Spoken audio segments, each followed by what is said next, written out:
cuando el Señor Jesús estaba por llegar a Jerusalén. Llegó a Betfagé, cerca de Betania. En ese momento, envió a 2 discípulos, diciéndoles: vayan a la aldea que está enfrente. Al entrar en ella, encontrarán un asno atado allí, y un pollino con él. Este pollino, en el cual nadie ha montado jamás. Desaten el pollino. Tráiganmelo, tráiganmelo. Y si alguien les dice algo, digan: el Señor lo necesita. Y de esta manera, de inmediato los dejará traer. Es decir, el Señor envió a 2 discípulos, para que estos 2 discípulos fueran a traer un pollino. Entonces, esto sucedió para que se cumpliera. ¿Qué cosa? Lo que el Señor Jesús dijo, pidiéndoles que trajeran el pollino, porque el Señor lo necesitaba, lo que significa que el Señor iba a montar sobre este pollino. Esto sucedió para que se cumpliera lo dicho por el profeta Zacarías. Alégrate mucho, hija de Sión. Da voces de júbilo, hija de Jerusalén. He aquí, tu rey vendrá a ti, el justo y salvador, humilde y manso de corazón, cabalgando sobre un asno, sobre un pollino hijo de asna. Esto era para cumplir la profecía bíblica que decía: el Señor Jesús montaría un pollino, hijo de asna, y que entraría en la ciudad, montado sobre un pollino. En ese momento, los discípulos no entendieron, porque el Señor les había ordenado traer un pollino. Ahora, de Jerusalén, ya estaban muy cerca, ya habían llegado a Betania. Betania estaba a solo unos pocos kilómetros de distancia, muy cerca, pero el Señor pidió entrar a la ciudad montado en un asno. Cuando el Señor Jesús fue crucificado y resucitó de entre los muertos, fue cuando los discípulos comprendieron que, en realidad, aquel que el profeta predijo que montaría un asno, este Redentor, era Jesús. Porque aquí dice, al hablar de montar el asno, dice: hija de Sión, alégrate mucho. Hija de Jerusalén, da voces de júbilo. Entonces, hija de Sión y Jerusalén se refieren al reino de los cielos. Es decir, en aquel tiempo, la Jerusalén terrenal prefiguraba la futura Jerusalén celestial. ¿Qué reino es ese reino de los cielos? Es la mujer del Apocalipsis. Por eso aquí dice: hija de Sión, alégrate mucho. Hija de Jerusalén, da voces de júbilo. Hermanos y hermanas, cuando leemos este pasaje de la Escritura, ¿acaso dice: oh, varón de Sión, alégrate mucho? Oh, varón de Jerusalén, da voces de júbilo. ¿Por qué no se compara a Sión y a Jerusalén con un varón, sino con una mujer? Es porque el rey de Sión es el que es el varón. Entonces, Sión y Jerusalén deben ser comparadas con una mujer. De esta manera, al leer, entendemos: resulta que la mujer del Apocalipsis vestida del sol, con la luna debajo de sus pies, esa mujer es una nación. Al leer esto lo entendemos, pero la versión Unión de la Biblia lo traduce así: hija de Sión, alégrate mucho. Hija de Jerusalén, da voces de júbilo.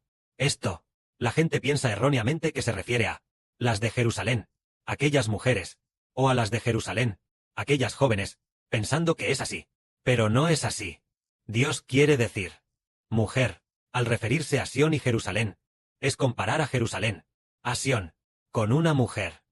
No a las mujeres dentro de la ciudad de Jerusalén, sino que compara a Jerusalén con una mujer. Por ejemplo, decimos: oh mujer, Pekín, da voces de júbilo. Oh mujer, Pekín, alégrate, porque el Evangelio de Heber va a ser predicado allí. Entonces se refiere a comparar a Pekín con una mujer. Si se traduce como hija de Pekín, da voces de júbilo, mujer de Pekín, alégrate, eso se referiría a las mujeres que viven en Pekín. Así es, pero mujer Pekín es comparar a Pekín con una mujer. Así el Padre compara su reino con una mujer. Entonces, el Señor Jesús vino a Jerusalén. ¿Para qué? Aquí dice: tu rey viene a ti. Él es justo y trae salvación. Es decir, el Señor Jesús vino a Jerusalén, precisamente para traer salvación, para salvar a Jerusalén. Resulta que es salvar a la Jerusalén celestial, no a la, por supuesto, a la gente de la Jerusalén terrenal. También la salvará, pero es salvar a la Jerusalén celestial. Él viene montado sobre un asno, sobre un pollino, hijo de asna, un pequeño pollino. Entonces, sobre un pollino, el que viene montado sobre un pollino, es el Señor. Es maravilloso. El hermano Heber, hace muchos años, tampoco le había contado este sueño a los hermanos y hermanas. En aquel entonces, el hermano Heber aún no sabía interpretar sueños. Tal vez hace 6 o 7 años. Ya han pasado. En ese momento, tal vez hace casi 10 años. El hermano Heber consiguió un burrito, que también se parecía un poco a un potrillo. Al principio, aquel burrito era bastante feo, y también muy pequeño. Heber estaba montado en él.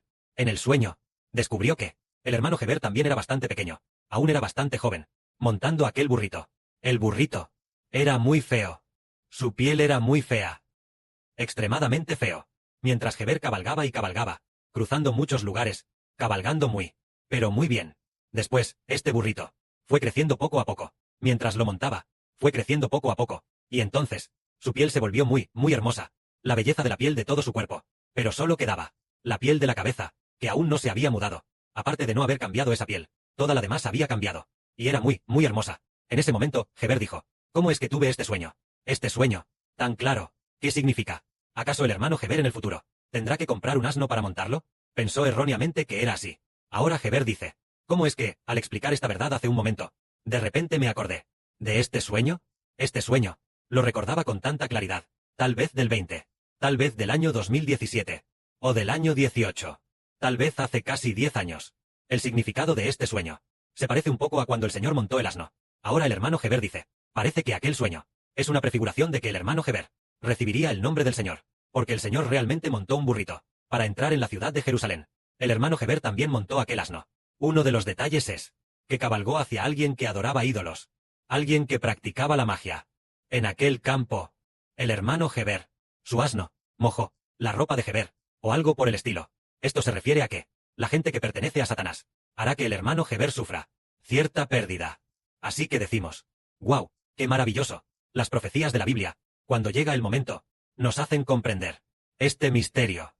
Después, los discípulos del Señor fueron. Realmente, tal como se esperaba, trajeron un burrito. Y el dueño del burrito estuvo muy dispuesto a dejar que los discípulos del Señor se llevaran el burrito. Entonces el Señor se montó en el lomo del asno. Primero, los discípulos pusieron sus mantos sobre el lomo del asno, y el Señor lo montó.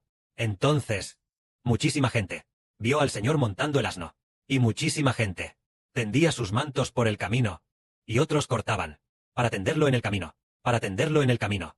Al acercarse a Jerusalén, mucha gente, debido a que antes habían visto los milagros del Señor, comenzó a aclamar y a alabar a Dios diciendo, Señor, te rogamos, salva al Hijo de David. Bendito el que viene en el nombre del Señor.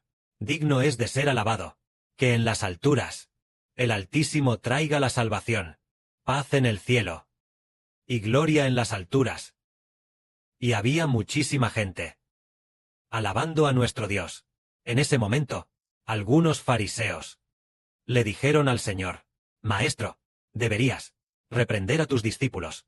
Entonces el Señor dijo, de veras os digo, que si ellos callan, estas piedras gritarán.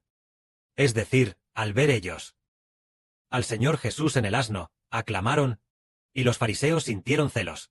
Entonces el Señor dijo, si ellos callan y no aclaman, las piedras gritarán. El Señor Jesús vino a Jerusalén para traer salvación, algo que concierne a la vida de toda la humanidad. Todos los que se alegraron y aclamaron al Señor, al final, por creer en el Señor. Después de que el Señor resucitó, el Padre Celestial dio gran poder y autoridad al Señor, y el Señor salvó a los que le aman y a los que le aclaman. En ese momento, el Señor llegó a Jerusalén, por fin, montado en un asno. Llegó a Jerusalén, pero el Señor se echó a llorar.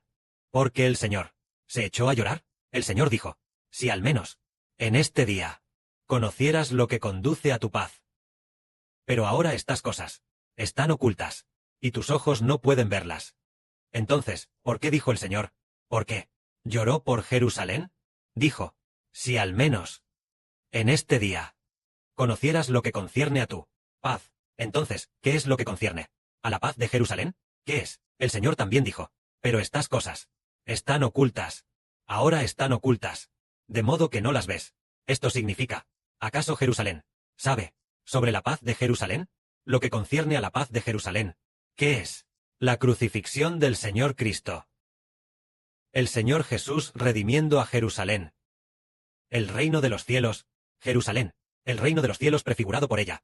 Solo así tendrá paz. Pero el reino de los cielos, el reino de los cielos, Jerusalén, Jerusalén, lo que hizo el Señor Cristo, es lo relacionado con que Jerusalén obtenga la paz. Pero Jerusalén no lo entiende. El Señor es crucificado. El Señor debe padecer. El Señor viene a Jerusalén para realizar la salvación. Así que él no entendió. Entonces el Señor dijo, vendrán días en que tus enemigos levantarán vallas a tu alrededor y te atacarán por todos lados para destruirte, a ti y a tus hijos dentro de ti, y no dejarán de ti piedra sobre piedra, porque no reconociste el tiempo en que Dios te visita, para que te arrepientas. Esto es el Señor llorando por Jerusalén, sabiendo que, en el futuro, Jerusalén, durante la gran tribulación, será destruida, y muchísima gente será asesinada, y esa muerte también es para salvar. Muchísima gente será asesinada. ¿Ser asesinados? Por supuesto. Los sobrevivientes que no murieron, Dios les dará un corazón arrepentido. Entonces el Señor dijo, ustedes, Jerusalén, diciendo, esta ciudad de ustedes, quedará desierta y abandonada, hasta que digan, el que viene en el nombre de Jehová, es bendito. ¿Acaso el Padre Celestial no tiene poder para salvar a Jerusalén? Si tiene poder, es Dios quien hace que los reyes de las naciones vengan a atacar a Jerusalén, para que Jerusalén sea destruida. Y después de que muchos sean asesinados, ellos finalmente estarán dispuestos a aceptar la salvación. Ellos nunca lo entendieron.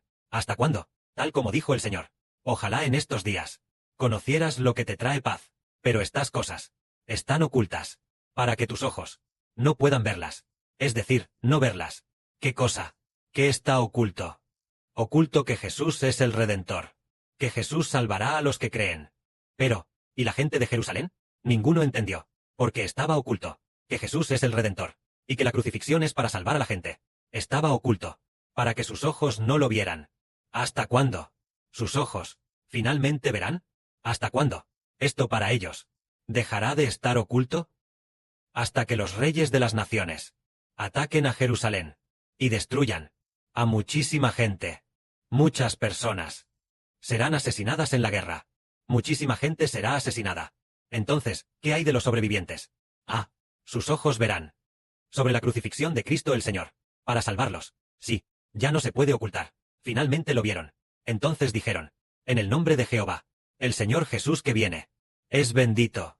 Entonces ellos se volvieron, y entonces fueron salvos. Por eso el Señor vino a Jerusalén, y lloró por ellos. Llorar por Jerusalén es porque Dios no permite que Jerusalén conociera las cosas del Señor. Solo se lo hizo saber a un pequeño grupo, los demás no lo sabían, y también porque sobre el Señor, el hecho de ser el Redentor, se mantuvo oculto, hasta que Dios predestinó, durante la gran tribulación de Jerusalén, siendo atacada y rodeada, destruyendo a muchas personas. Entonces, a los que quedaron, el Padre Celestial les abrió sus ojos, para que el hecho de que el Señor es la salvación del Redentor, ya no estuviera oculta. En ese momento, ellos fueron salvados. Entonces hoy, la gente del mundo, tampoco puede ver con sus ojos, respecto a este asunto, y menos aún ven que el hermano Heber es el Hijo del Señor. Sin embargo, en poco más de 10 años, habrá un tercio de las personas que poco a poco lo verán, y serán salvas. Que la gloria sea para el Padre y el Señor. Amén.